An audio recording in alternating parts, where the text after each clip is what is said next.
আসসালামু আলাইকুম। Hello everyone, কি অবস্থা সবাই, কেমন আছেন? আশা করি সবাই ভালো আছেন। আজকে আপনাদের জন্য নতুন একটি ডিজাইনের ক্লাস নিয়ে আসলাম।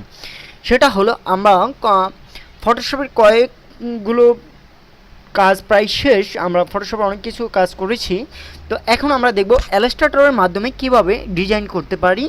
আর এখন আমরা ইলাস্ট্রেটরের মাধ্যমে ডিজাইন করার জন্য আমরা আমাদের ডিসপ্লে থেকে ইলাস্ট্রেটরটি ওপেন করে নিচ্ছি। যাদের ইলাস্ট্রেটরটি ইনস্টল করা নাই তারা চাইলে গেট ইনটু পিসিতে গিয়ে ইলাস্ট্রেটরটি ওপেন করে নিতে পারেন। ইলাস্ট্রেটর অবশ্যই ভার্সনটি আপনার 2020-এর উপরে নেওয়ার চেষ্টা করবেন, তাহলে সেই ক্ষেত্রে ভালো হবে। ওকে, তো এখনও যারা আমার ইউটিউব চ্যানেলটি সাবস্ক্রাইব করেননি, খুব দ্রুত আমার ইউটিউব চ্যানেলটি সাবস্ক্রাইব করে দেন। আর যদি আপনারা ভিডিওটি আমার ফেসবুক পেজ থেকে দেখে থাকেন তাহলে অবশ্যই ফেসবুক পেজটি ফলো করতে ভুলবেন না। তো এখন আমরা চলে আসলাম ইলাস্ট্রেটরে। তো ইলাস্ট্রেটরটি আমার ওপেন হয়ে গেল। এখন যদি আমরা পুরানো কোনো ডকুমেন্টে কাজ করতে চাই তাহলে আমরা এখান থেকে ওপেন করব। আর যদি আমরা নতুন ডকুমেন্টে কাজ করতে চাই তাহলে আমরা এই যে ক্রিয়েট নিউতে ক্লিক দিব। তাহলে আমরা কি করতে পারবো, আমরা দেখি আমরা নতুন ডকুমেন্ট নিয়ে কাজ করব সম্পূর্ণরূপে। এই জন্য আমরা কি করলাম, ক্রিয়েট নিউতে ক্লিক দিলাম। ওকে, তো এখান থেকে আমরা সর্বপ্রথম ক্রিয়েট নিউতে ক্লিক দেওয়ার পরে আমরা এখানে একটু এই সিস্টেমগুলির সাথে আমরা একটু পরিচিত হব।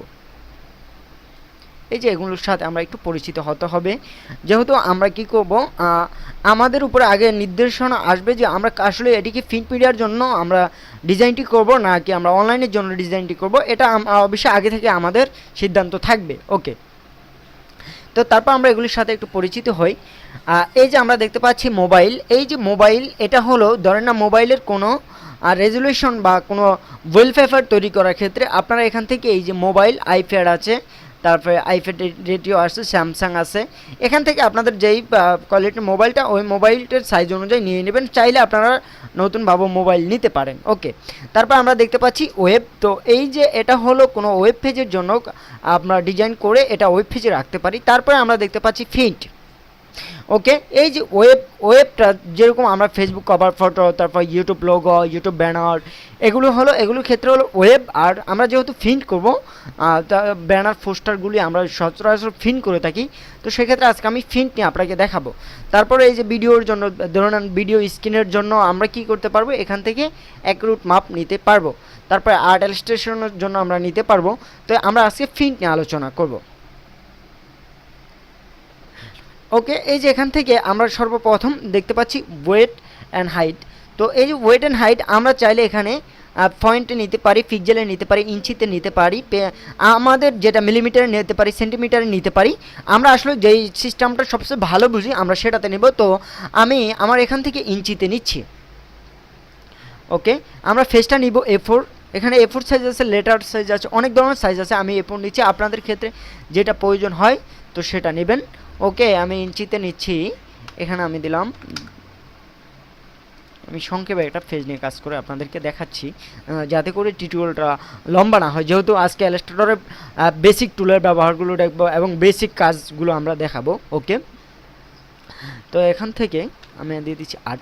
তো এই যে এখান থেকে আপনারা চাইলে কাস্টম পেজ করে নিতে পারেন, আপনি পেজটিকে ঘুরে নিতে পারেন। এখানে দিলে ঘুরে যাবে, আবার এই যে এখানে দিলে কী হবে, আপনার এই যে যখন উপরে দিবেন তখন এখানে ওয়েটটা চলে যাবে উপরে এবং হাইটটা চলে আসবে নিচে। আবার এখানে দিলে হাইটটা চলে যাবে উপরে, ওয়েটটা চলে আসবে নিচে।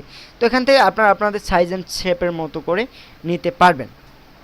ওকে, তারপর আমরা একটু নিচে চলে আসলাম। নিচে আমরা এখানে দেখতে পাচ্ছি, আমরা এখানে বেশ কয়েকটি অপশন দেখতে পাচ্ছি। এখানে এই ক্ষেত্রে অনেকের ঝামেলা হয় যে ভাই আমি এত সুন্দর করে এটি ডিজাইন করলাম, ডিজাইন করার পরে আমি প্রিন্ট দিলাম, বাট আমার প্রিন্ট কোয়ালিটিটি ভালো হলো না কেন? আসলে আমরা এখান থেকে এই সেটিংটা না করার কারণে আমাদের প্রিন্ট কোয়ালিটিটা ভালো হয়নি।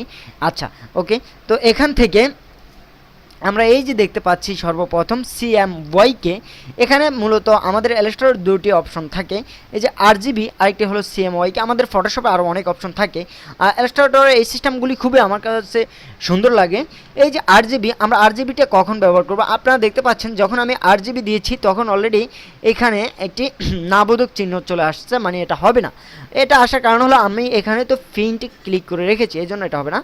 তো এখানে আমরা জানি, আমরা ফটোশপে আমরা এই ক্লাসটি করেছিলাম, RGBর ফুল মিনিং হলো রেড, গ্রিন, ব্লু, আর যেটি ফুল মিনিং হলো রেড, গ্রিন, ব্লু। তো তারা এই তিনটি কালার খুব ভালোভাবে স্পর্শ করে। আর এখানে দিচ্ছি আমরা সিয়াম ওয়াইকে কালার, যেহেতু আমাদের এটা প্রিন্ট মিডিয়ার জন্য। আর যদি এটা আমাদের স্ক্রিনের জন্য হতো, ডিসপ্লের জন্য হতো, কিংবা অনলাইন মিডিয়ার জন্য হতো, তাহলে আমরা দিতাম RGB কালার। ওকে, তো এখান থেকে আমরা RGB কালার দেবো না, আমরা দেবো CMYK, যেহেতু আমাদের এটা প্রিন্ট মিডিয়ার জন্য। তো RGBর ফুল মিনিং হলো রেড, গ্রিন, ইয়েলো। আর হলো CMYKর ফুল মিনিং হলো, সিতে হলো সায়ান মেজারমেন্ট, মানে মেজারমেন্ট বলতে এখানে এই শব্দটা বোঝাচ্ছে যে ম্যাশিংয়ের জন্য এটা ব্যবহার করা হবে। সায়ান মেজারমেন্ট, ইয়েলো, ওয়াইতে বোঝাচ্ছে ইয়েলো, এবং কেতে বোঝাচ্ছে ব্ল্যাক কালার। তো এখানে এই যে আমরা এই চারটি সিস্টেমের পজিশন অনুযায়ী আমাদের প্রিন্ট কোয়ালিটিটা খুব ভালো আসে। ওকে, তো এখান থেকে আমরা CMYK দিলাম। আজকের ক্লাসটি খুবই ইম্পর্ট্যান্ট, কারণ এই ক্লাসটি অনেকেই মিস করে, এবং এই টিউটোরিয়ালটি আশা করি আপনাদের জন্য খুবই হেল্পফুল হবে। তো এখান থেকে আমরা এই যে কোয়ালিটি দেখতে পাচ্ছি এখানে 300 আছে, এখানে দেখতে পাচ্ছেন যে 300 কোয়ালিটি আছে। আমরা যেহেতু এটাকে প্রিন্ট মিডিয়ার জন্য আমরা এই পেজটিকে তৈরি করে নিচ্ছি, এই জন্য এখানে অলরেডি 300 চলে এসেছে। তো এখন এই যে 72 কাদের জন্য, 72 হলো যারা অনলাইন স্ক্রিনের জন্য, যেরকম ফেসবুক, পিভিসি, ব্যানার, কাস্টম, এগুলোর জন্য আমরা কি করতে পারি, 72 দিব, তাহলে আমাদের স্ক্রিনটা খুব সুন্দর আসবে। আর আমরা প্রিন্টের জন্য আমরা দিব রেজুলেশন 300 ppi। ওকে, তো এখান থেকে আশা করি এই বিষয়টা ক্লিয়ার। তো এখানে আমরা এই যে নিচে যে আমরা চাইলে এটাকে পিক্সেলে রাখতে পারি, ওভারফিটে রাখতে পারি। তো আমি সবসময় ডিফল্টে রাখি, এই জন্য আমি ডিফল্টে রাখলাম। ওকে, তারপর আমরা ক্রিয়েটে ক্লিক দিলাম, ক্রিয়েটে ক্লিক দিয়ে আমরা চলে গেলাম ভিতরে।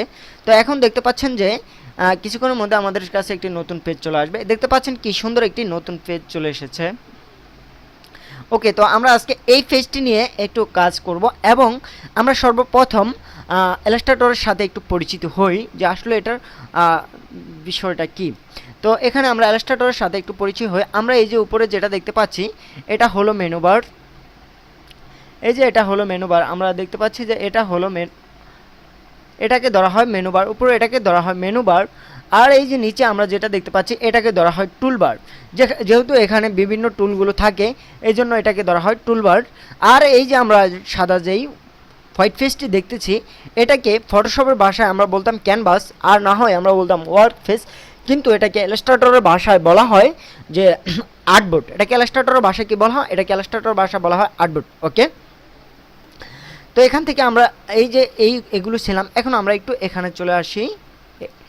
এই যে এই পেজ, এখান থেকে আমরা বেস্ট কয়েকটি অপশন পাবো। তো এগুলোর সাথে আমরা একটু পরে পরিচিত হই। আগে আমরা এই যে উইন্ডোজে চলে যাই। আপনারা যখন সর্বপ্রথম ইলাস্ট্রেটরটি ইনস্টল করে ওপেন করবেন, তাহলে সেক্ষেত্রে আপনাদের সামনে এরকম হয় ওপেন হবে। তো ভয় নেওয়ার কিছু নেই। আপনারা অনেকে ভাবতে পারেন যে হায়রে বাইরের অনেকগুলো টুল, আমার কেন এত কম টুল। তো সেক্ষেত্রে এই যে আপনারা দেখতে পাচ্ছেন টুলবারে এখানে বেসিক, প্রথম যখন ইনস্টল করে ওপেন করবেন সেক্ষেত্রে বেসিক থাকলেই দেখতে পাচ্ছেন যে এখানে আমারও অনেক কম টুল চলে এসেছে। তো এখান থেকে এই যে আপনারা এই যে টুলবার থেকে অ্যাডভান্স দিয়ে দিবেন, তাহলে অনেকগুলো টুল চলে আসবে। এই যে এখানে দেখতে পাচ্ছেন নিউ টুলবার, ম্যানেজ টুলবার।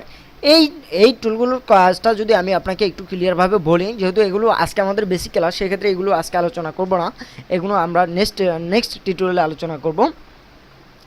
তো এই যে এখানে দেখতে পাচ্ছি আমরা নিউ টুলবার হলো আমরা একটি ডকুমেন্টের জন্য, যে এই ডকুমেন্টে আমাদের এই টুলগুলো ব্যবহার হবে, ইয়ার বাইরে কোনো হবে না। তো সেক্ষেত্রে আমরা একটি ফাইল বানিয়ে নিতে পারি, এবং আমরা ম্যানেজ টুলগুলো ব্যবহার করে ম্যানেজ করতে পারি। তো আমি এই বিষয় নিয়ে পরে আলোচনা করছি। তো এখান থেকে আমরা যখন অ্যাডভান্সে ক্লিক দিলাম, অ্যাডভান্সে ক্লিক দেওয়ার পর আমাদের কাছে দেখবেন অনেকগুলো টুল চলে এসেছে। ওকে, তো আমরা এখানে অনেকগুলো টুলের সাথে পরিচিত হয়ে গেলাম।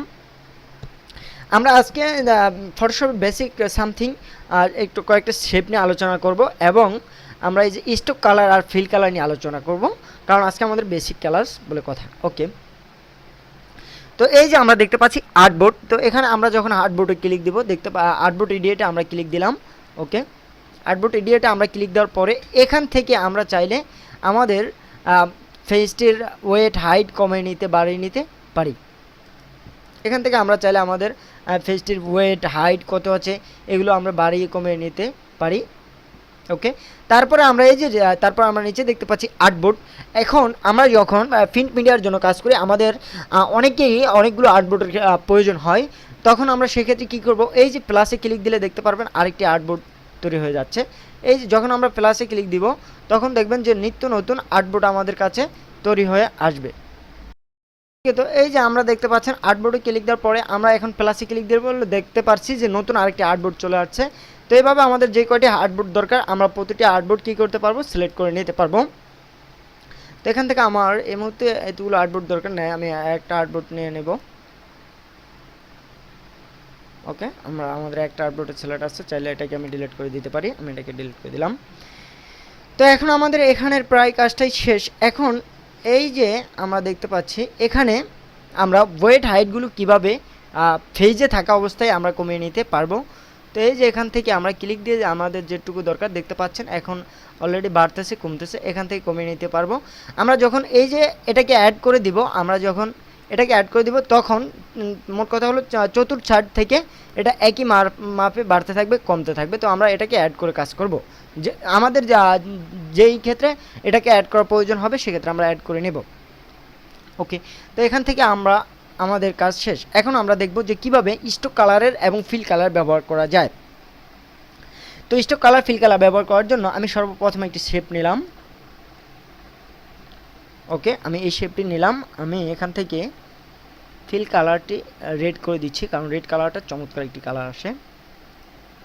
ওকে, তো এখান থেকে আমরা স্টক কালারটি ব্ল্যাক দিব না, স্টক কালারটি দিব যেহেতু রেড কালারটির সাথে ম্যাচিং হয়। ওকে, তো আমি স্টক কালারটি দিলাম এটা। এখন দেখতে পাচ্ছেন যখন আমি স্টক কালারটি দিলাম, এখানে একটু আমরা বাড়িয়ে নিই তাহলে বুঝতে আমাদের সুবিধা হবে। 8 দিলাম। ওকে, তো এখন দেখতে পাচ্ছেন যে এখানে স্টক কালার ফিল কালার দুটোটা অ্যাপ্লাই হয়েছে। এখানে স্টক কালার ফিল কালার দুটোটাই অ্যাপ্লাই হয়েছে। এই যে দেখতে পাচ্ছেন স্টক কালার আমাদের একটি কালার চলে আসছে এবং ফিল কালার আমাদের রেড কালারটি চলে আসছে। এখন অনেকের মনে একটি প্রশ্ন জেগেছে, এটা আমি বুঝতে পারছি। সেটা হলো যে অনেকে ভাবতে পারেন যে ভাই আমি এখানে শুধু স্টক কালার রাখবো, আমি ফিল কালার রাখবো না। তো তাদের ক্ষেত্রে আমি বলবো যে এই যে এখান থেকে ধরে নেন আমি এই শিফটারে এখন ফিল কালার রাখবো, স্টক কালারটি বিদায় করে দিব। তো তার জন্য আমরা এখানে ক্লিক দিব, এখানে ক্লিক দিয়ে এই যে আমরা দেখতে পাচ্ছি এখান থেকে বন্ধ করে দিব। এখন দেখতে পাচ্ছেন যে আমার স্টক কালারটি চলে গেছে। তো সেই ক্ষেত্রে আপনারা যখন স্টক কালারটি রাখবেন, ফিল কালারটি বন্ধ করে দিবেন। তো তার ক্ষেত্রে হলো ওকে, যখন স্টক কালারটি রাখবেন ফিল কালার, তখন আবার আমরা এখানে চলে যাব, এখান থেকে এই যে বন্ধ করে দিলাম। ওকে, তো আমরা এখান থেকে যখন আমরা চাবো যে স্টক কালারটি রাখবো, ফিল কালারটি বন্ধ করে দিব। তো তার জন্য আমরা সর্বপ্রথম এই যে এটাকে আমরা যেই রেক্টেঙ্গেল টুলটা নিয়ে কাজ করছি এটাকে সর্বপ্রথম সিলেক্ট করবো। সিলেক্ট করার পরে আমরা এখান থেকে এটাকে বন্ধ করে দিলাম। ওকে, এটাকে বন্ধ করে দেওয়ার পরে আমরা এখান থেকে ডিস্টেন্সটা একটু বাড়িয়ে নেব, তখনই আমরা বুঝতে পারবো যে আসলে আমাদের এটা আর মেন ইস্যুতে হয়েছে কিনা। তো এখন দেখতে পাচ্ছেন যে আমার এখানে শুধু স্টক কালার রয়েছে, ফিল কালার নাই। তো আমরা চাইলে এভাবে স্টক কালার ফিল কালারগুলো আমরা কি করতে পারবো, হাইড করে রেখে আমরা কাজ করতে পারবো। আশা করি এই বিষয়টা ক্লিয়ার। এখন আমি আপনাদেরকে চমৎকার কয়েকটি জিনিস দেখাবো, একটু দেখেন। ফটোশপ থেকে ইলাস্ট্রেটর কাজটা কত সহজ হয় সেটা আমি একটু আপনাদেরকে আজকে দেখাবো। দেখেন, অনেক কিছু আইডিয়া করতে পারবেন এখান থেকে। ওকে, তো এই যে এখানে আমি সর্বপ্রথম এখান থেকে নিচ্ছি লাইন সেগমেন্ট টুলটি নিচ্ছি, নিয়ে একটু কাজ করে আমরা আস্তে আস্তে দেখাবো, একটু কাজ করে। ওকে, এই যে এখান থেকে আমি এই টুলটি নিলাম, নেওয়ার পরে এখন আমরা এই যে এখানে দেখতে পাচ্ছি আর রোটেট অপশনে মাউস থেকে ডাবল ক্লিক দিব, দেওয়ার পরে আমরা এখানে দিয়ে দেব 5। ওকে, 5 দিয়ে আমরা দিব ওকে। তারপরে আমরা এখানে আবার ডাবল ক্লিক দিব, দেওয়ার পর আমরা দিব 10। তো এখানে 10 দিয়ে আমি দিব কপি, একটু ফলো রাখবেন। কপি দিলাম, কপি দেওয়ার পরে আমরা কিবোর্ড থেকে শর্টকাটে কন্ট্রোল ডি পেস্ট করব। কন্ট্রোল ডি পেস্ট করলে এটা কপি হতে থাকে। তো এখন দেখতে পাচ্ছেন আমি কিবোর্ড থেকে শর্টকাটে কন্ট্রোল ডি পেস্ট করলাম, এটা কপি হয়ে কি সুন্দর একটি বৃত্ত তৈরি হয়ে গেল। তো আপনারা চাইলে এভাবে এই কাজগুলো করে নিতে পারেন। দেখেন, আমি কয়েকটা বৃত্ত দিয়ে কয়েকটা কাজ করে আপনাদেরকে দেখাবো, যেহেতু আজকে এটা আমাদের প্রথম ক্লাস।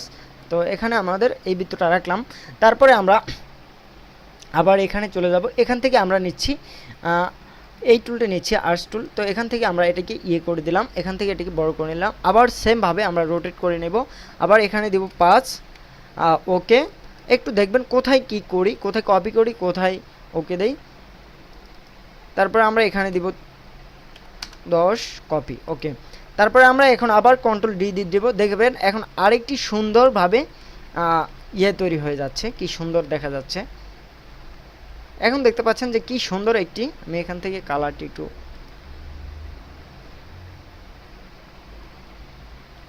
এখন দেখতে পাচ্ছেন যে কি সুন্দর চমৎকার একটি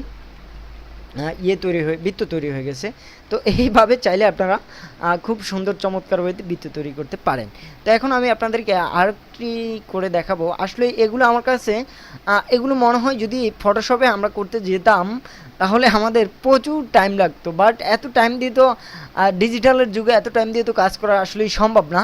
আমার কাছে এই বিষয়টি খুব একটি চমৎকার বিষয় মনে হলো। তারপরে আমরা এখান থেকে আজকে এই কয়েকটি টুলের কাজ ভালোভাবে দেখব। ওকে, এই যে এখান থেকে এটাকে আমরা ক্লিক দিলাম, দেওয়ার পরে আমরা এখান থেকে এটাকে নিলাম। আমরা সেম আগের মতো কি করব, আমরা আগের মতো রোটেটে চলে যাব। আসলে এখানে রোটেট আমি দিলাম 8। এখানে আপনারা একটি সাইজ অবশ্যই দিয়ে নেবেন, কারণ হলো এটা যে আমি 8 দিচ্ছি দেখে আপনারা 8 ক্লিক করতে হবে এমন কিছু আসলেই নাই। সরি, ওকে, কপি। এখন দেখেন কি হয়, আমি আবার কন্ট্রোল ডি দিয়ে দিলাম। এই যে আমরা অনেক সময় লোগোতে দেখি যে আসলে এই ডিজাইনগুলো তারা কোথায় পালো, দেখেন এগুলো আসলে ইলাস্ট্রেটর থেকেই ডিজাইন করে নিয়েছে। ওকে, তো আমরা এখানে এই 3টি কাজ অলরেডি করে পেরেছি। আমরা আরও কিছু কাজ করব, একটু দেখি। আমরা এটার কালারটা দেবো অন্য একটি কালার, এটি দিলে একটু চমৎকার। ওকে, আমরা এটির এই কালার দিলাম, একটু চমৎকার ভাব যাতে আসে। ওকে, একটু মেজরিটি করে নিই। দেখেন কি সুন্দর একটি ফুলের মতো তৈরি হয়ে গেছে। আসলে আমি ইলাস্ট্রেটরের ডিজাইনগুলি নিয়ে খুব একটা মানে আমি এই বিষয়টা আর বলতে পারবো না যে অনেক চমৎকার ডিজাইন করা যায় ইলাস্ট্রেটরে। আর হলো যারা এখন ইলাস্ট্রেটরের ভিডিও দেখবেন আমার মনে হয় না তারা ফটোশপ নিয়ে কাজ করার চিন্তা তারা করবেন, যদিও করে থাকেন তাহলে তারা ভুলে যাবেন ফটোশপের কাজ। ইলাস্ট্রেটরে অনেক মজার কাজ থাকে। ওকে, তো এখান থেকে আমি এই যে রেক্ট্যাঙ্গেল গেই টুলটি নিলাম। দেখেন এখানে টেবিলের মতো আসবো। আপনারা যারা ওয়ার্ড এক্সেলে কাজ করেছেন তারা অবশ্যই এই সিস্টেমটি খুব তাড়াতাড়ি বুঝে যাবেন। তো এখান থেকে যখন আমরা এই যে টেবিলটি নিলাম, নেওয়ার পরে আমি এখান থেকে কালারটি একটু চেঞ্জ করে দিচ্ছি, আর না তো সব আবার ডিস্টেন্স কালারে হবে। তো এখান থেকে টেবিলটি নেওয়ার পরে আমি সেমভাবে টেবিলটিকে করবো, রোটেট করব। রোটেট এখানে আছে 15, ওকে দিলাম। দেখি, আচ্ছা, তারপরে এখানে দেব রোটেট দেব 40। ওকে, কপি করলাম। এখন দেখি আসলে কি হয়। আবার কিবোর্ড থেকে কন্ট্রোল ডি দিয়ে দিলাম। ওকে, দেখি আসলে কি হতে চায় বা কি হতে পারে। আপনারা দেখতে পাচ্ছেন যখন আমি কিবোর্ড থেকে কন্ট্রোল ডি দিয়ে দিলাম আমাদের সামনে আরেকটি বৃত্ত খুব সুন্দরভাবে তৈরি হয়ে গেছে। তো আপনারা এইভাবে এই বৃত্তগুলো তৈরি করে নিতে পারেন খুব কম সময়ের মধ্যে। তারপরে আমরা নিচে একটি দেখতে পাচ্ছি পোলার গেট টুল। তো এটির ব্যবহারটি একটু দেখি, তাহলে আমাদের আজকের চ্যাপ্টারটি প্রায় শেষ হয়ে যাবে। তো এখান থেকে আমরা এই টুলটিকে নিলাম। তারপরে আবার আমরা কি করব, সেম কাজ, শুধু একটু আগে পরে কাজটা করবেন, তাহলেই দেখবেন খুব সুন্দরভাবে। আর হলো ইলাস্ট্রেটরের কাজ কিন্তু অনেক ঝামেলা আছে, একটু মাথা খাটিয়ে দেখবেন, আর না হয় মোট কথা হলো আপনি সময় দিতে হবে, সময় না দিলে এটি খুব তাড়াতাড়ি হবে না। ওকে, এখন আমি আবার কন্ট্রোল ডি দিলাম। আর দেখতে পাচ্ছেন যে কি সুন্দর চমৎকার আরেকটি, মনে হচ্ছে যে আমরা মাঝে মাঝে দেখি যে হ্যান্ড আর্টিস্ট তারা যেভাবে আর্ট করে, এখন আমরা নিজেরাই কম্পিউটার থেকে আমরা সেভাবে আর্ট করতে পারতেছি। ওকে, তো এই যে এইভাবে আমরা চাইলে এইগুলো ব্যবহার করে আমরা কি করতে পারবো, আমরা এই চমৎকার ডিজাইনগুলো এগুলো ব্যবহার করে আমরা করতে পারবো। তো এখন আমরা এই যে এই ডিজাইনগুলো করেছি এগুলো চাইলে আমরা এখান থেকে করতে পারবো। তো আজকের মতো আমি ফটোশপের বেসিক টিউটোরিয়াল এবং ক্লাসটি আমি এখানেই সমাপ্ত করলাম। আপনাদের ইলাস্ট্রেটরের বেসিক এবং টিউটোরিয়াল ক্লাসটি আমি এখানেই সমাপ্ত করলাম। আপনাদের সাথে দেখা হবে নেক্সট কোনো ইলাস্ট্রেটরের টিউটোরিয়াল নিয়ে। ভালো থাকবেন সবাই, দেখা হবে আপনাদের সাথে আবার পরবর্তী সময়। আল্লাহ হাফেজ।